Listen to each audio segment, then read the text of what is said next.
It was a quiet night in late October, the kind of night where the air hung heavy and every sound seemed amplified by the surrounding silence. I was on patrol, driving through the deserted streets of our small Texas town. The only company I had was the rhythmic hum of my cruiser and the occasional rustle of leaves caught in the breeze.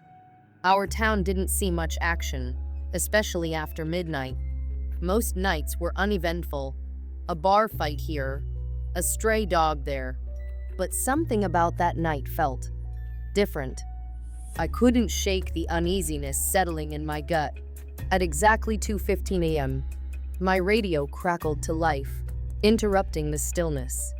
"Officer, please," a man's voice pleaded, trembling with fear. "I think someone's in my house." My grip on the radio tightened. "Calm down, sir. What do you mean? Did you see someone?" There was a pause. I could hear his shallow, rapid breathing on the other end. Then, just as he began to respond, the line went dead. I stared at the radio, my heart pounding harder than it should. Calls like this weren't unusual, but something in his voice unsettled me. I tried calling the number back, but it went straight to voicemail. The caller ID showed an address a few streets away, near the edge of town. The address was familiar. I'd passed by it many times during my patrols. Without hesitation, I switched on my lights and headed there, the eerie stillness of the night broken by the wail of my siren. When I arrived, I expected to find a house with lights on or signs of movement. Instead, my headlights illuminated nothing but an empty field. I double-checked the address. It was correct. But there was no house, just an expanse of open land, with a few scattered trees swaying gently in the night breeze. I scanned the area, feeling a chill creep up my spine. The only structure in sight was a small farmhouse further down the road, its porch light flickering weakly. I stepped out of the car, the crunch of gravel beneath my boots sounding unnaturally loud in the oppressive silence. Something didn't feel right, but I couldn't turn back without investigating further. As I approached the farmhouse, I knocked on the door, the sound echoing in the still night. After a moment, a young man opened it.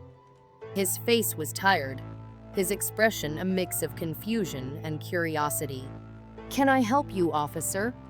he asked, his voice groggy. "Sorry to disturb you," I said, trying to keep my voice steady. "I received a distress call from a nearby address, but I can't find any house here.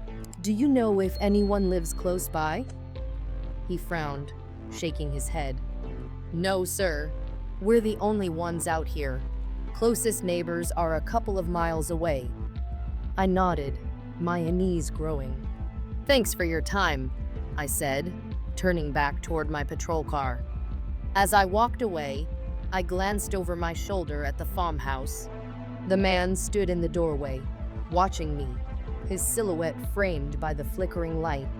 I couldn't shake the feeling that I was being observed, not just by him, but by something unseen. Back in my car, I checked the address again. It was correct. The call had come from this exact location, yet there was no house, no sign of anyone in need of help. I tried calling the number one last time, straight to voicemail. Shaking my head, I decided to head back to the station to report the strange incident. But as I turned the key in the ignition, something in the rearview mirror caught my eye.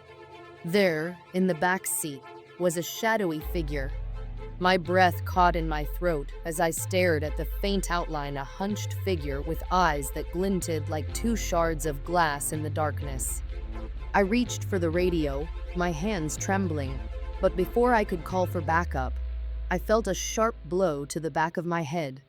Pain exploded in my skull, and the world went black. The hospital and the mystery. When I regained consciousness, I was lying in a hospital bed. The harsh fluorescent lights above me stabbed at my eyes, and my head throbbed with a relentless ache. A nurse appeared by my side, her expression a mix of relief and concern. "Take it easy, officer," she said, gently pushing me back as I tried to sit up. "What happened?" I croaked, my voice hoarse. "You were found unconscious in your patrol car," she explained. "A few officers brought you in." Moments later, two of my colleagues entered the room. Their faces were etched with worry. "We found you slumped over the wheel near that farmhouse," one of them said. "No sign of anyone else, just you." My stomach dropped. "What about the man in the back seat?" I asked, my voice barely above a whisper. They exchanged uneasy glances. "There was no one else," the other officer said. "We searched the area thoroughly. The farmhouse occupants didn't see or hear anything unusual." I shook my head, trying to make sense of it. "But I saw him. He was there, in my car." Their silence was deafening. They didn't believe me. I could see it in their eyes, though they didn't say it aloud. The investigation and lingering fear over the next few days, I tried to rationalize what had happened. Maybe I'd imagined it. Stress and exhaustion could play tricks on the mind. But deep down, I knew what I'd seen was real. I looked up the address from the call, hoping to find some explanation. What I found only deepened the mystery. There was no record of a house ever existing at that location. The land had been abandoned for decades, with no phone numbers registered to the area. I returned to the spot several times, each visit leaving me with the same sense of unease. The field remained empty, the road silent, as if the land itself held its breath. The farmhouse residents avoided me after that night. I couldn't blame them. Who wouldn't think I was crazy, chasing ghosts and shadows? But the memory of that figure in my backseat haunted me. I could still see those glinting eyes whenever I closed my own. They burned in the darkness of my mind, a constant reminder of the unexplained terror I'd faced. Final thoughts, years have passed, but that night remains vivid in my memory. I've told the story to a few trusted friends and colleagues, but most just shake their heads or laugh it off. Maybe they're right. Maybe it was just my imagination. But when I'm alone, driving those empty streets late at night, I can't help but glance at the rearview mirror, half expecting to see those eyes staring back at me.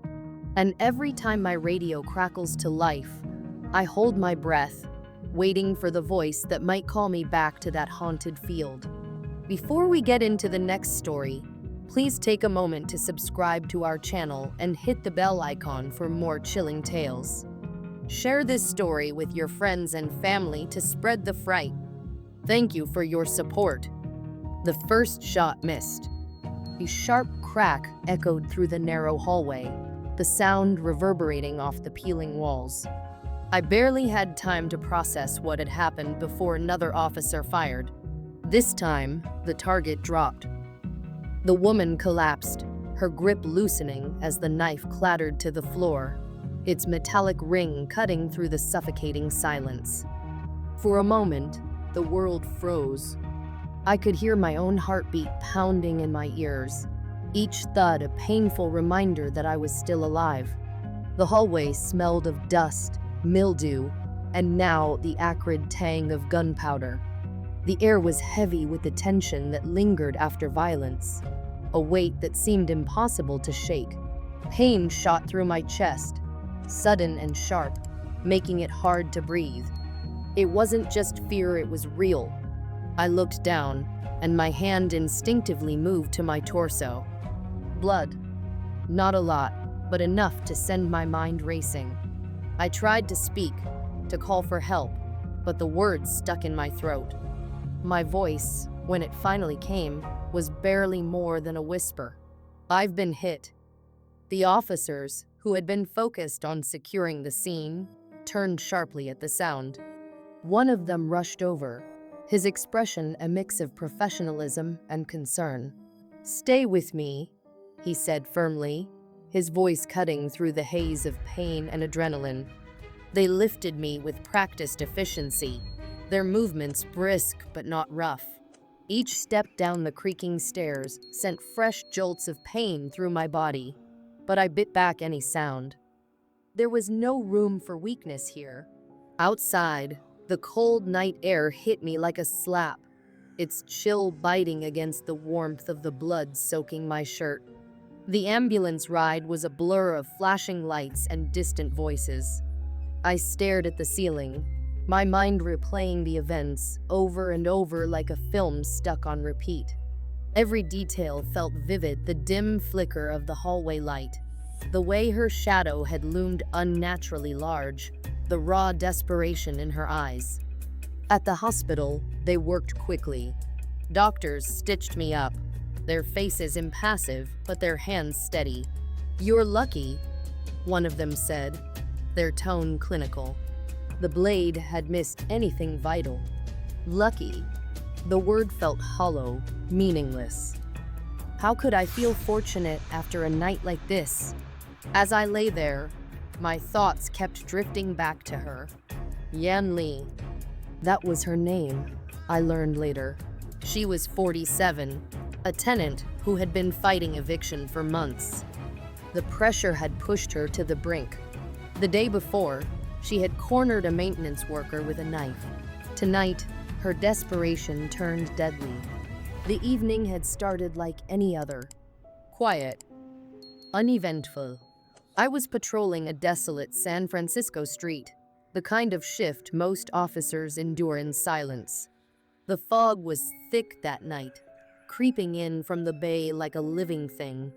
It wrapped around the streetlights, turning them into dim, ghostly orbs. At around 2 a.m., I spotted the house. It sat at the corner of the block, its silhouette jagged and foreboding against the fog. The windows were shattered, their broken edges catching the faint light like jagged teeth. The paint was peeling in long, curling strips, exposing the bare wood beneath. At first, I thought the house was abandoned, but then I saw a light flickering in an upstairs window, weak and erratic like a dying heartbeat. And there, framed in the dim glow, a shadow. It was still, unnaturally so, as if waiting for something. Curiosity, or maybe instinct, pulled me closer. I stepped out of my car, the crunch of gravel beneath my boots unnaturally loud in the quiet. My flashlight cut through the fog, illuminating the crumbling exterior. Just as I reached the porch, a scream shattered the silence. It was high-pitched, raw, and unmistakably human. Not the scream of a startled animal or a child playing; it was the sound of fear, sharp and primal. I radioed in the disturbance, my voice steady despite the adrenaline coursing through me. The dispatcher responded, her tone calm and measured, but it felt distant, almost unreal. I pushed open the front door, which groaned on its hinges as if protest my intrusion. The interior was worse than I had imagined.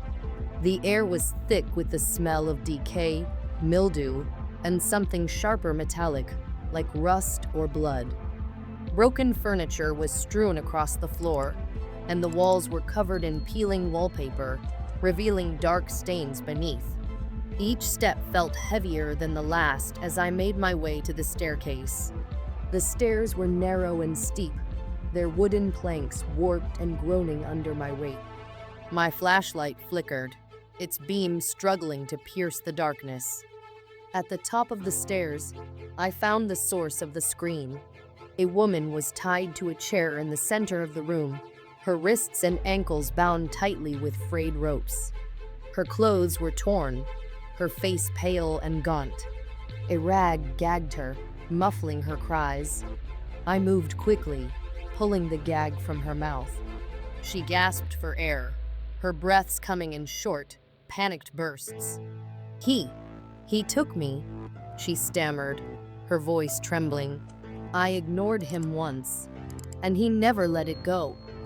Her words came in fragments, piecing together a story of obsession turned violent. "Years ago, She had dismissed him a passing encounter, a fleeting annoyance. But he hadn't forgotten. He had watched her, learned her routines, and waited. One night, he finally acted, dragging her into this crumbling house. I called for backup, my voice firm even as my pulse raced. The woman's eyes darted to the door, her fear palpable. She flinched at every sound, her body taut with the anticipation of further violence. When backup arrived, their presence filled the house, their voices and movements bringing a semblance of order to the chaos.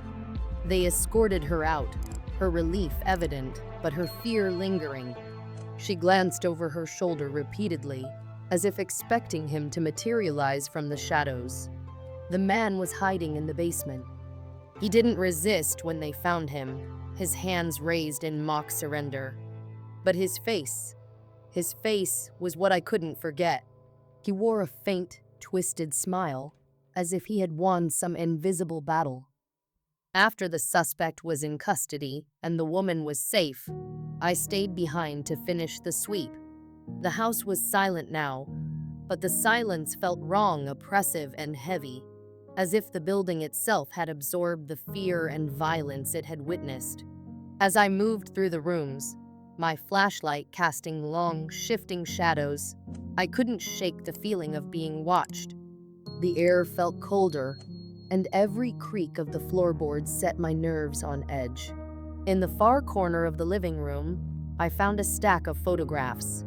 They were old and faded, the edges curling with age. Most were of the woman taken from a distance, through windows or across crowded streets. Some were more recent, showing her in this very house, tied to the chair where I had found her. The weight of it hit me then, the sheer magnitude of what she had endured. Her fear, her resilience, her survival, it all seemed almost impossible in the face of such calculated malice. As I left the house, the fog had thickened, swallowing the building in its ghostly embrace. By the time I reached my car, it was as if the house had never existed, its secrets vanishing into the night. Even now, I can't forget that night. The woman's screams, the man's smile, the weight of my own fear, it lingers, a shadow that follows me wherever I go. Some nights, I dream of that house. In my dreams, the lights flicker, the shadows move, and the screams never stop.